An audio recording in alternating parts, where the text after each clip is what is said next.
शादी नैहर से पलंग बिछौना मिलल गे छौरी। हो गेल शादी नैहर से पलंग बिछौना मिलल गे कि कैसे कटतौ तोरा जवानी भतरा पहुना मिलल गे कि कैसे कटतौ तोरा जवानी पहुना बौना मिलल गे।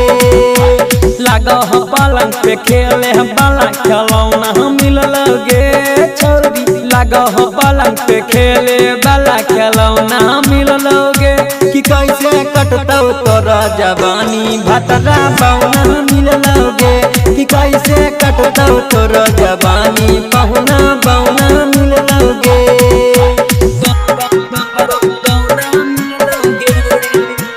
Recording by Rhythm Studio, DJ Vikas,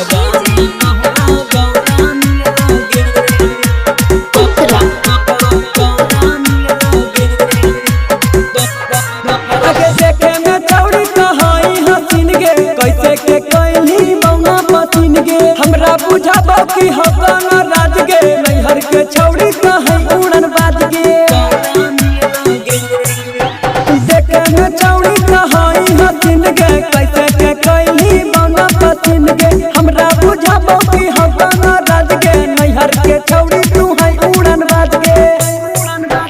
लागौ नैया बले छौरी तोरो पलंग हिलल गे।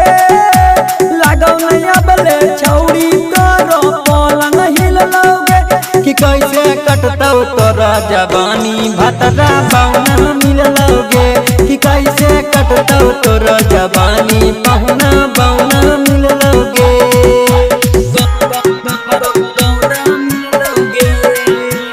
recording by Rhythm Studio, DJ Vikas,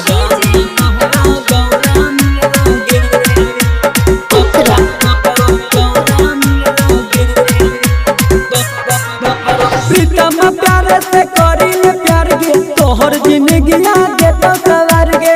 ऐसा में कटतौ तोरा जवानी बनी जो हमारा दिल के रानी।